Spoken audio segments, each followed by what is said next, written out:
Good morning on this sunny day, but a very dark day for humanity and for the Jewish people. As many of you, I watched with horror last night what happened in Amsterdam when Maccabi fans from Israel who were there for a game were hunted down and beaten by Muslim terrorists on the streets of Amsterdam. I watched the videos of a guy begging and crying for his life, saying, "I'm not Jewish." I watched Muslim terrorists check a Ukrainian's ID to make sure he wasn't Jewish, and they wouldn't beat him. They ran into hotel rooms, they threw fireworks, they stole passports and phones, all while the police watched. An orchestrated Kristallnacht happened in Europe while the police in Amsterdam stood on the sidelines for 5 hours. They didn't have it under control. Thousands of Muslim terrorists. 2 days, before Kristallnacht, 86 years ago. And here we are, Europe 2024, and these things happened again. And we wonder, where are our leaders? When for a year straight, on the streets of New York, you have terrorists terrorizing Jews and screaming "Globalize the Intafada" in front of shuls, in front of restaurants, in front of private citizens' homes, on college campuses. And our leaders are quiet. They don't say a word. They don't speak with conviction. They don't speak loudly and clearly. If it was any other race, if it was any other people, if it was any other minority, it would be different. But it's the Jews. 86 years ago, tomorrow, was Kristallnacht, when they killed and burned and destroyed shuls. No one was there to defend them. But last night, Israel sent 2 El Al planes to bring back its citizens, to protect its people. If there's ever a time with anti-Semitism, with hate, with terror, that we need to understand how important Israel is, to have a Jewish state that protects the Jewish people. If there's ever a time to support Israel unequivocally, to stand strong, to be proud, it's now.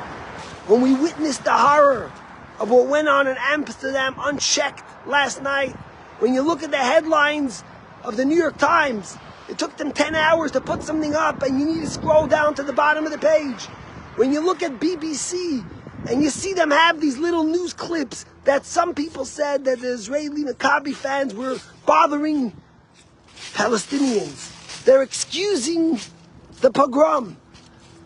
When you look at Twitter and you see people that work at universities explaining that this is really just a frustration from what's going on in Gaza, and we need to understand these people. When you have a Jew like Peter Baynard, who writes a book, How to Be a Jew After the Destruction of Gaza, who writes an op-ed in the New York Times after the election, explaining that it's all the fault of the Jews and us not standing up to Gaza. Wake up, my friends. Wake up. Be strong. Be proud. Protect yourself. Arm yourself. Do what it takes to be a proud Jew. Be proud that we have Israel to protect Jews all over the world. Be voiceful and make your decision on what's good for the Jewish people in Israel. Don't be foolish and say, well, there's other issues. Israel and the safety of Jews over the world has to be the focus of what a Jew does. This week's Torah portion is the portion of Lech Lecha, where we read about the first Jew, Abraham, and his marching on the new chart for the world. Abraham is the father of all nations. He's the father of Judaism, of Islam, and of Christianity.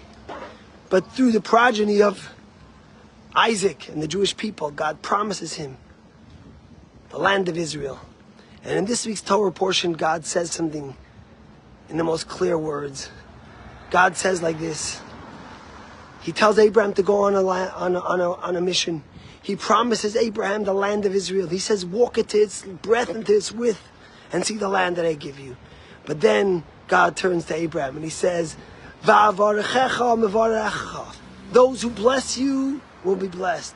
Umikalelcha ha'or. And those who curse you will be cursed. Through the history of the world, the Jews have been persecuted. The Jews have been killed and murdered. Pogroms, crusades, Holocausts. But every single country that expelled the Jews, that didn't stand up for the Jews, went into the dustbin of history, lost their fame, lost their allure, lost their success. If you look at Spain, if you look at the Ottoman Empire, you could go on and on. Look at what's happening in Europe today. Look at a nation, at a country, at a continent that has allowed people that want to kill, that want to murder, come into their country, that have not had a voice that was unequivocal in condemning the anti-Semitism. A continent that has so much blood on its hands. Europe, who capitulated to the Nazis. When a leader of France like Macron says that you should make an arms embargo on Israel that's fighting for its life.